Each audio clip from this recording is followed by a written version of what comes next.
정경심 교수 어제 4차 공판이 있었는데 정경심 교수의 개인 일기장까지 과연 공개하는 것이 타당하냐 아니냐 이것도 이제 법정에서 굉장한 공방이었어요. 그렇죠? 네, 그렇습니다. 예. 어제 이제 증거 조사 과정이 있었는데요. 여기서 검찰이 이 정경심 교수의 핸드폰에서 압수한 한 메모를 제시를 합니다. 그런데 이 메모가 그러니까 사실상 정경심 교수의 일기였어요. 예. 그래서 이제 당시에 이제 검찰은 이게 정 교수의 생각이다. 그러면서 단순히 돈을 빌려준 게 아니라 이 사모펀드 비리 그리고 뭐 자녀에게 부의 대물림을 해주려는 그런 것들을 입증할 수 있는 증거다라고 했는데 당연히 정경심 측 변호인단은 반발을 했습니다.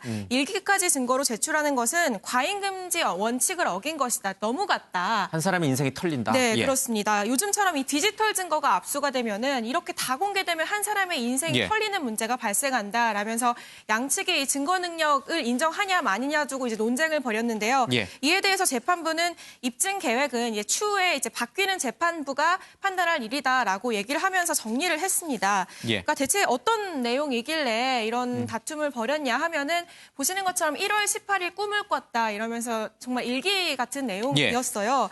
그러면서 이제 남편이 민정수석일 된 지 10개월이 넘었다. 브레이크도 없이 전력 질주해왔다. 코링크에 투자한 지 1년, 뭐 1차는 회수할 것이고 2차는 두고 보겠지만 포트폴리오를 다시 짜야겠다. 아들이 로스쿨 준비하는데 성공했으면 좋겠다. 딸은 건강히 의사 공부를 마치면 좋겠다. 뭐 예. 이런 정 교수의 개인적인 생각이 담긴 메모였는데 검찰은 이제 본인들이 그리고 있는 이 사모펀드 비리 그리고 부의 대물림 이런 거를 입증할 수 있는 증거라고 제시를 하고 있는 상황입니다. 예.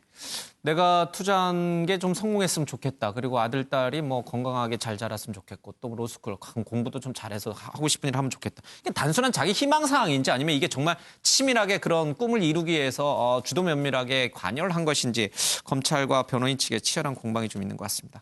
근데 이 재판부 부장판사가 이제 바뀌었잖아요. 그렇죠?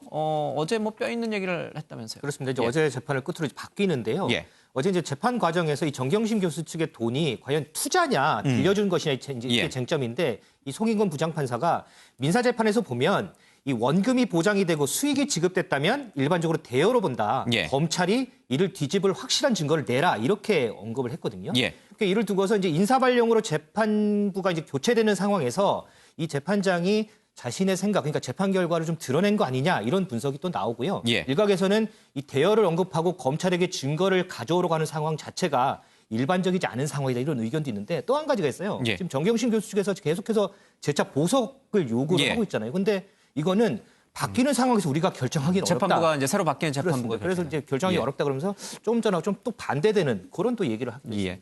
투자라면은 사실은 이제 손실을 볼 수도 있는데 만약에 빌려준 돈이다 그러면은 일정한 그러니까 10%가 됐든 20%가 됐든 그 이자를 받기로 해서 빌려준 거니까 손실이 안 되는 거죠.